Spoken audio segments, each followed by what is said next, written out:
Hey beautiful, welcome to day 5 of the Rock Your Closet Challenge. And today we're talking about shoes and accessories. All right, so as far as storing shoes and accessories, you can store things like purses along a shelf.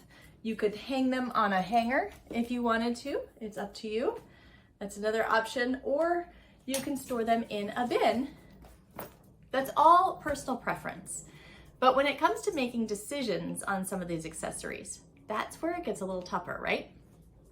So as far as purses and shoes go, when you are looking at the item, think about if there's a specific item that really needs, a specific outfit that really needs that item, then it might be more important if that's an outfit that you absolutely love, and if that purse or that pair of shoes is what makes the outfit. Think about how often you wear them, how comfortable they are, and if you have something else that could do the same thing that you might like a little bit better. So if you have 2 pairs of black high heel shoes, one of them you like a lot more, maybe just keep the one that you like a little bit more. But usually the easiest way to make decisions on this type of item, after you've gone through the initial purge, is to mark it with a date and see how often you're actually using it. So there are several ways that I like to do this. I do this with shoes, purses, accessories, clothes, and this tells me how long it's been since I last wore it. And the next time you go to purge, if it has a date on it, you have an informed decision on how long it's been. Most of the time we think that we wear things much more often than we do. So one of the ways that I love to mark items with a date so I can see how long it's been is for clothes. Actually, we'll talk really quickly about the clothes. To see how often you're wearing your clothes, if they are folded clothes, I usually just grab a little piece of paper and I write a date on it, and I will tuck it right in to the fold. And then I will store the clothes. So that way, the next time I go to wear this, I'm going to pull it out, I'll open it up, and out will fall that little piece of paper, and I can throw that away. That way, next time when I go to organize my closet, any piece of clothing that still has a date inside, I have not worn since the last time I purged my closet.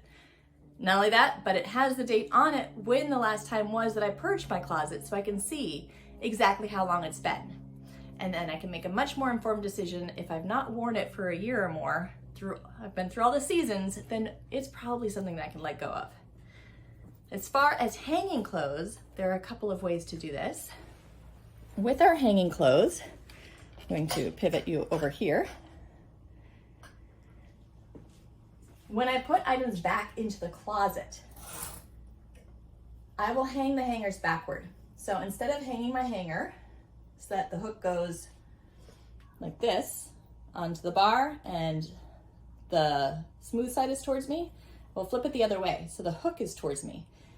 That way, as I wear clothes, when I pull it out, take it off the hanger, I wear it, I do the laundry, and I put it back on the hanger, I'm going to flip the hanger the right way and put it back the right way. When I go to purge my closet again or change seasons, then I can look at the hangers, and anything that's still flipped backwards, I never wore that season. So those are items that I really need to think about whether I want to keep them, because I made it through the entire season, never wore them because the hanger's still backward. Anything that the hanger is facing the correct way, that means I did wear it. It's probably safe. Now, if you don't have a bar where you can flip things backwards, or you just don't want to do that, you could always do something as simple as putting maybe a binder clip like you have in your office. You stick a binder clip on any either hanger or piece of clothing that once you've rearranged your closet, you've purged everything, stick a binder clip on everything. When you go to wear the outfit, take the binder clip off, and then after you've done the laundry, you put it back without the binder clip, and that way you will know if there's no binder clip on it, then you have worn it since the last time you organized your closet. So that's the easy way to see if you're using things. But for purses, it's kind of nice a lot of times to just use ribbon, and then you can punch a hole in the dated item and have the ribbon hang that date from the purse. And it's going to be very easy to see when the last time was that you used it. When you use it, take the ribbon and the date off. So that is how I can easily tell how long it's been since I used shoes or purses, and that's going to make the decision making so much easier. Another thing I like to do with purses is for the things that live inside the purse, if you're changing out your purse often, you probably have all sorts of things that have built up that you usually put inside of your purse sometimes, then you decide not to, you know, the little purse holders where you use it for a bit, decide not to use it after a while, hand lotions, Kleenex, lip glosses, all of these different things that end up in your purse, but you don't always want them in a purse when you change over. Whenever I'm about to change over my purse, I just basically take the whole purse and dump it out into sort of a purse bin. This purse bin holds all of the random things that would go in and out of my purse, and once that purse is emptied, that's when I store it, and whatever new purse I want, I will then pull out just what I want to put back in and leave the rest in the purse bin. Because it never fails that as soon as you let go of something like the purse holder, then all of a sudden you'll decide that you want to start using them again and you'll want to buy another one. So it's nice to just keep some of these things. That way you have them, it's easy to restock, and every once in a while when the purse bin starts to get full, that's when you can go through, throw out any trash, toss anything that you really won't use. But it keeps your purses empty when you're storing them, so you're not storing purses full of stuff. Keeps the new purse from being overwhelmed with things, and you don't have to find homes for all the random hand lotions and things like that. They're all going to be nice and easy to grab. As far as accessories go, you can find online or in stores accessory holders that can hang in your closet that have a hook. That's a really nice way to do it, and then it can hang on the very side of your closet or on the back side of your closet if you hang a nail.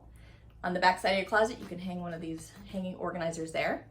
Or you can also hang long pieces in wasted space in your closet, which we'll talk about when we're talking about finding more space, or behind things. So for me, you'll see, behind my full-length mirror, I just added command hooks. And the command hooks hold all of my long necklaces. So I just pull my mirror forward slightly from the wall, grab the necklace I want, and then lean it right back against the wall. But this way I have my full-length mirror with all of my accessories on it. So there you go. Those are some ways to store accessories. Make sure that you're keeping only what you're actually wearing. As far as shoes go, any of the shoe holders are great. It depends on what fits in your space. Or if you don't have space in your closet, some of these IKEA style shoe cabinets are great. You could even line them up across the wall. It becomes a nice narrow little shelf area. Plus you have shoe storage. So just find the type of container that works well for your space when it comes to shoes. And you can have different shoe storage around the house depending on what shoes they are, what you're using them for. I know in our house we have one shoe area for the very active shoes that we're using all the time, and then in our bedroom is when we have these storage things for the dress shoes and the ones that we're rarely using. And then my boots, I also store behind that floor-length mirror. So in the floor space behind the mirror, all my boots are lined up. So just get creative, find the space that works for you. You're doing great. Keep it up. I absolutely love you.